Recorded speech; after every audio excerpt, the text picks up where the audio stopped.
Banyak orang pengen bisnisnya masuk ke digital, namun hanya sekedar posting saja, hanya sekedar komentar saja, hanya sekedar melakukan rutinitas-rutinitas yang kurang efektif. Namun ada juga yang bingung harus bagaimana melakukannya. Nah, ini saya sharingkan dalam 7 langkah sederhana untuk mempersiapkan digitalisasi bisnisnya. Kita akan bahas satu persatu.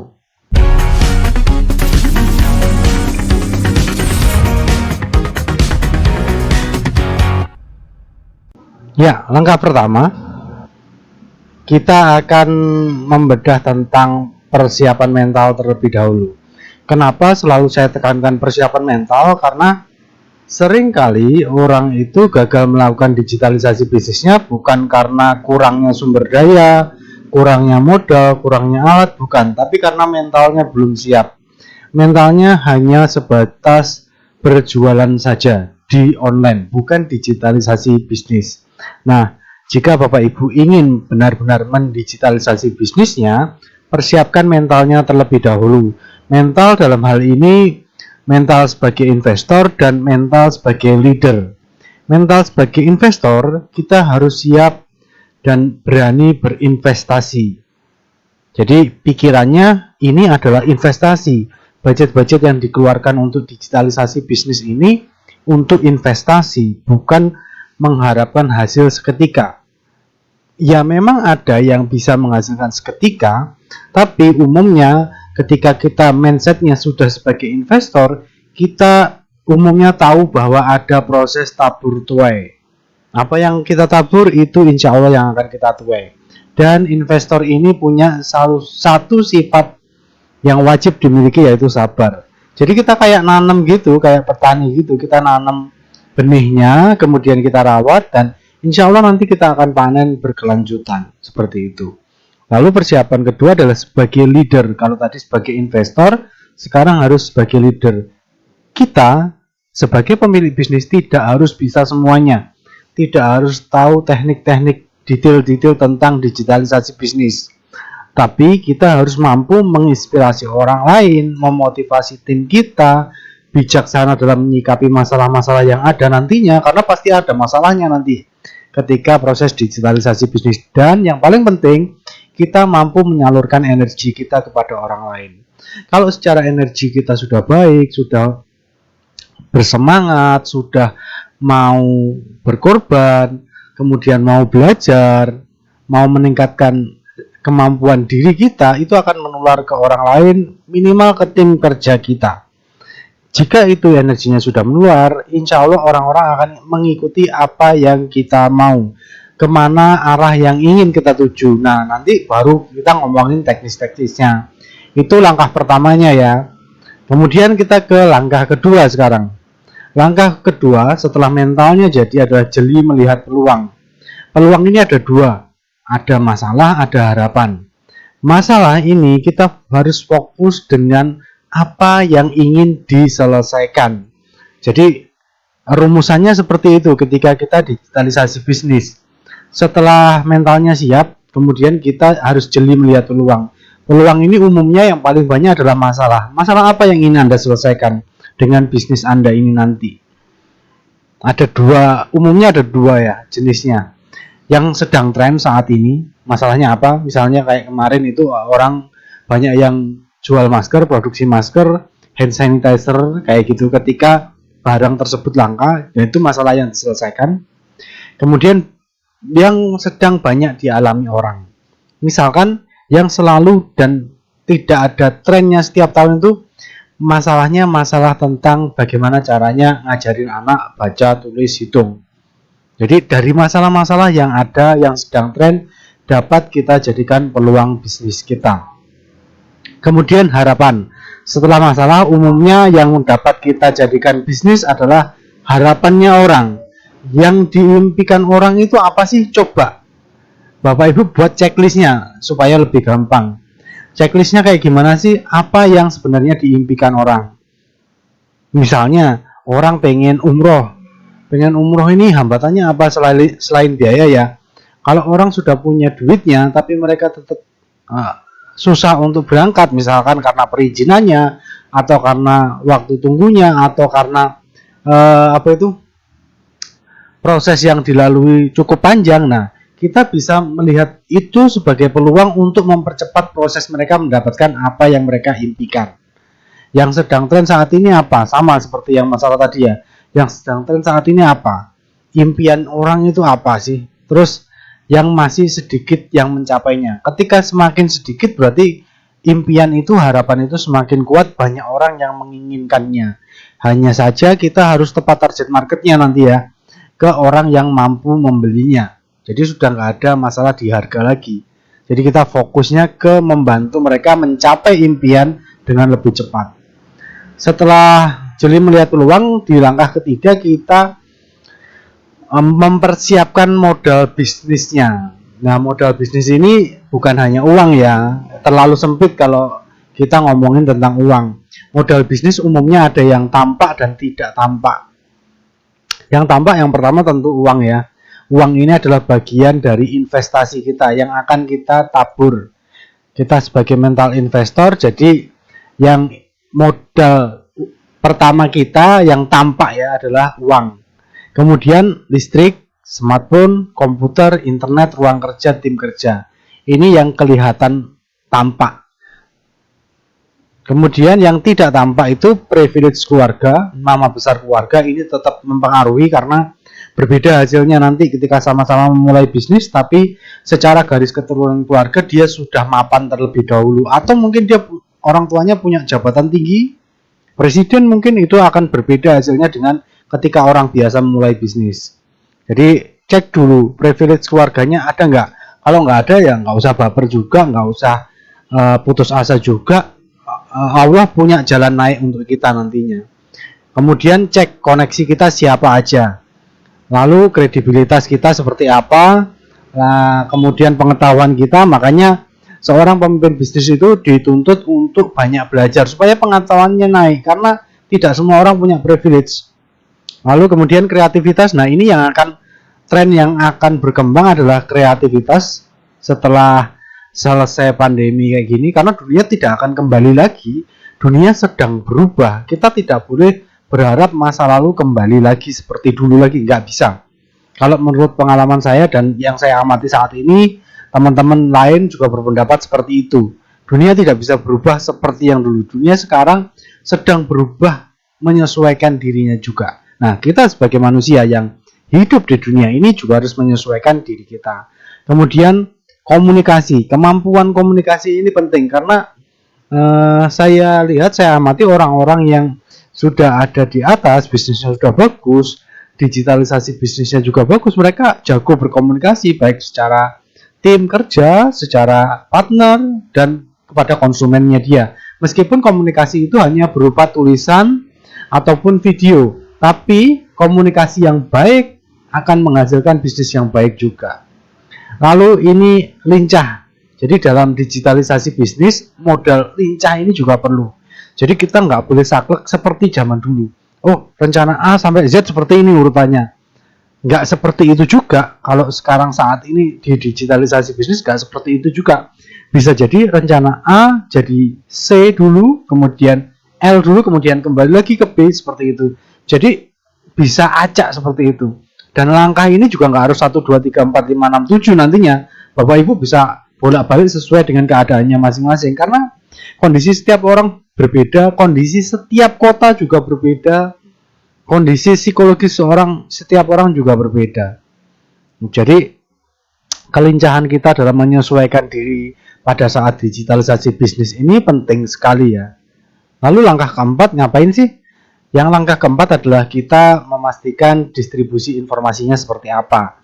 Distribusi informasi tentang bisnis kita. Yang pertama tentang perlengkapannya. Apa aja sih perlengkapannya untuk digitalisasi bisnis? Yang pertama paling penting saat ini untuk menghubungkan kita dengan masyarakat adalah akun sosmed yang dibutuhkan. Nggak harus punya semuanya, tapi punya semuanya lebih baik sih kalau ada yang ngelolanya. Tapi kalau untuk awal, gunakan akun sosmed yang sesuai dengan target marketnya. Lalu kemudian website ini nggak harus ribet. Yang penting kalau dalam website bisa nyimpen database. Kemudian ads ads ini gantinya nyebar brosur di jalan. Karena kita pengennya digitalisasi bisnis, jadi iklan-iklan yang kita jalankan itu kalau bisa dianggarkan untuk berbayar. Kemudian influencer, kita harus punya data-data influencer yang akan jadi mitra kita, mitra di luar perusahaan kita, di luar bisnis kita. Karena mereka punya fanbase yang besar, kemudian mereka punya penggemar yang fanatik, kita bisa masuk ke dalamnya, bekerja sama dengan mereka. Lalu distribusi informasi kita bisa menggunakan tim SDM kita. Tim SDM kita itu harus kayak gimana sih dalam proses pendistribusian informasi ini? Mereka yang pertama harus kreatif, karena dunia fluktuatif saat ini sangat cepat berubahnya. Jadi sangat dibutuhkan kreativitas untuk membuat konten-konten yang bagus ya. Makanya kreativitas ini tidak bisa digantikan sama robot. Ya mungkin robot bisa menggunakan kreativitas tapi dalam bentuk pola yang sudah diatur oleh manusia. Jadi perhatikan benar-benar timnya, sebisa mungkin kita stimulus kreativitas mereka. Jadi jangan mempekerjakan manusia seperti robot kalau saran saya ya. Kemudian tim SDM yang profesional. Profesional dalam hal ini bekerja sesuai dengan job desk-nya. Kalau job desk-nya bagus ya lanjutkan, kasih reward. Kalau enggak di-cut aja daripada membebani perusahaan, membebani bisnis kita, karena kita kerjanya profesional. Ini sudah ditetapkan pada saat proses wawancara, bukan pada saat proses tanda tangan kerja, tanda tangan kontrak kerja ya. Jadi ketika wawancara sudah ditekankan untuk profesional dalam bekerja. Jadi mereka nanti tidak kaget.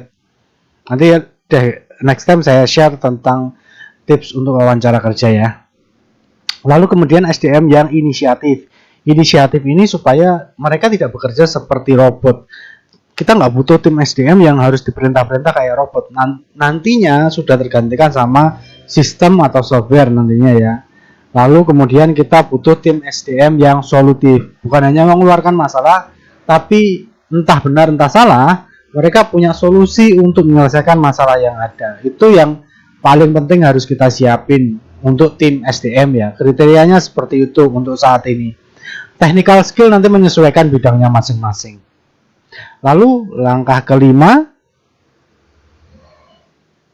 operasionalnya harus kita persiapkan. Operasional ini yang simple adalah proses produksinya dulu.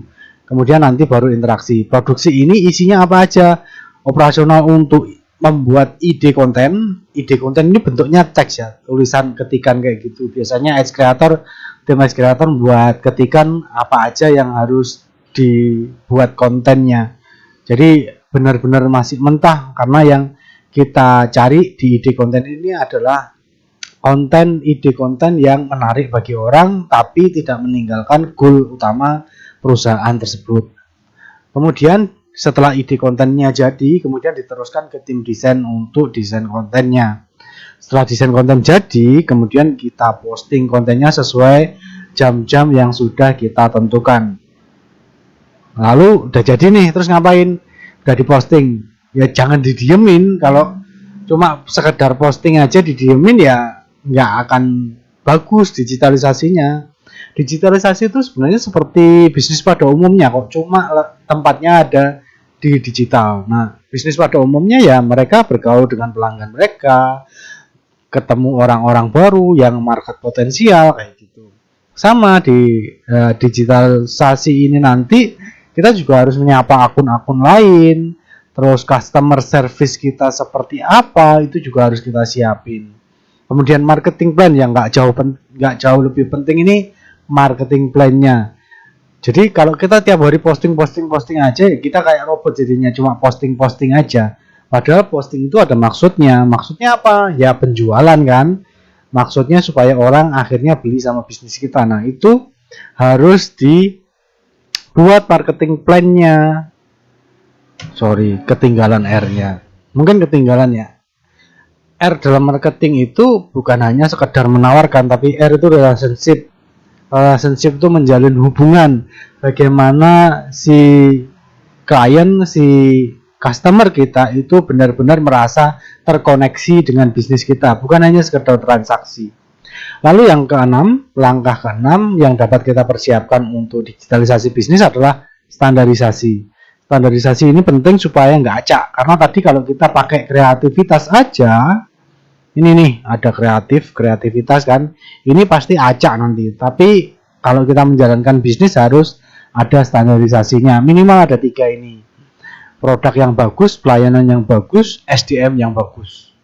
Produk yang bagus tuh kayak gimana sih? Yang sesuai harapan pasar, nggak perlu lebih, tapi jangan kurang juga. Jadi sesuai dengan harapan pasarnya. Harapan pasar orang yang membayar 1 juta berbeda dengan harapan pasar orang yang bayar 10 juta, 100 juta beda. Jadi Bapak Ibu sesuaiin aja, produknya harus sesuai dengan harapan pasarnya. Kemudian dari sisi pelayanan ini harus menjadi citra positif tentang bisnis kita di pasar. Jadi pelayanan yang bagus itu akan membuat jadi stimulus ke pasar untuk menyebarkan informasi secara gratis. Mungkin Bapak Ibu pernah ke suatu tempat ya yang pelayanannya bagus, produknya biasa aja, tapi pelayanannya sangat-sangat bagus. Suatu saat ketika Bapak Ibu ingin ada saudaranya atau ada partner kerjanya atau ada rekanannya, ada pimpinannya ingin menyelenggarakan suatu acara, kira-kira tempat mana yang akan Bapak Ibu referensikan? Kemungkinan besar akan tempat yang memberikan pelayanan terbaik kepada Bapak Ibu. Nah, itu pentingnya kenapa kita harus menstandarisasi pelayanan di bisnis kita. Kemudian kita juga harus menstandarisasi SDM kita. SDM kita itu apapun bidang kerjanya dia harus bertugas secara profesional. Secara profesional ini benar-benar bekerja untuk memajukan perusahaan. Jangan sampai kita punya SDM itu yang hanya numpang hidup ke perusahaan kita, ke bisnis kita. Kalau yang seperti itu lebih baik segera di-cut ketika sudah tidak ada kontrak kerjanya ya. Segera di-cut, lebih baik kosong sambil kita nyari orang yang sesuai. Kita boleh maksain orang masuk ya. Enggak harus profesional amat, tapi hanya untuk pekerjaan-pekerjaan yang bisa digantikan oleh robot nantinya. Oke, kemudian di langkah ke-7. Langkah ke-7 ini yang paling penting dalam digitalisasi bisnis kita nanti adalah evaluasi. Karena kerja tanpa evaluasi nanti ya kita nggak bisa ngukur seberapa bagus bisnis kita tumbuh, seberapa bahaya ada di depan seperti apa, terus bagaimana cara meningkatkan bisnis kita nggak pernah melakukan evaluasi, gimana cara ngukurnya gitu. Nah, ketika evaluasi nanti yang harus diukur adalah rencana kerjanya. Baik rencana jangka panjang, jangka menengah maupun jangka pendeknya. Terus kemudian ada laporan hasil kerja. Semua tim, semua divisi ada laporan hasil kerjanya. Mulai dari laporan hasil kerja secara mingguan untuk awal-awal bisnis ya. Untuk awal-awal pembentukan digitalisasi bisnis ini mingguan sampai 3 bulan, sampai kemudian setelah stabil lebih dari 3 bulan bikin laporan hasil kerja secara bulanan, tidak apa-apa. Kemudian yang selanjutnya dievaluasi SDM-nya. Nah, SDM ini kalau hanya sekedar dapat gaji pokok, mereka hanya akan bekerja sesuai jam kerjanya saja. Masuk jam 9, pulang jam 5, kayak gitu aja. Nah, gimana caranya kita supaya punya SDM yang bagus? Ya tetap kita pakai gaji pokok, kemudian kasih komisi ketika ada penjualan atau komisi untuk bagian yang bukan marketing, mereka menyelesaikan tugas lebih cepat, atau di bagian keuangan misalkan mereka berhasil menghemat lebih banyak uang, itu dapat komisinya, tambahan gaji. Karena berprestasi kan, bisa menghemat uangnya perusahaan, tapi perusahaan tetap bisa berjalan secara optimal. Kemudian kasih juga saham perusahaan, saham kosong. Jadi saham kosong ini saham yang mereka miliki ketika mereka berada dalam perusahaan itu. Ketika mereka sudah keluar ya mereka nggak dapat saham lagi. Nggak harus besar nilainya, nggak harus puluhan persen, 1%, 0,5% juga nggak apa-apa. Tapi untuk tim-tim yang memang bagus kualitasnya, tim-tim ahli, tenaga ahlinya. Kalau tim-tim yang bekerja seperti robot nggak perlu bagi saham, nggak perlu bagi saham karena bisa digantikan sama robot. Kita menghargai orang-orang yang memang punya kapabilitas bagus untuk proses digitalisasi bisnis ini. Nah, saya rasa itu ya untuk digitalisasi, untuk persiapan digitalisasi. Semoga bisa bermanfaat untuk Bapak Ibu. Jika Bapak Ibu mau ngobrol sama saya tentang bisnis, tentang digitalisasi, tentang peluang atau ngajak kerjasama, silakan kontak saya di 085 649 768 468. Saya Chandra dari edgecreator.id. Wassalamualaikum warahmatullahi wabarakatuh.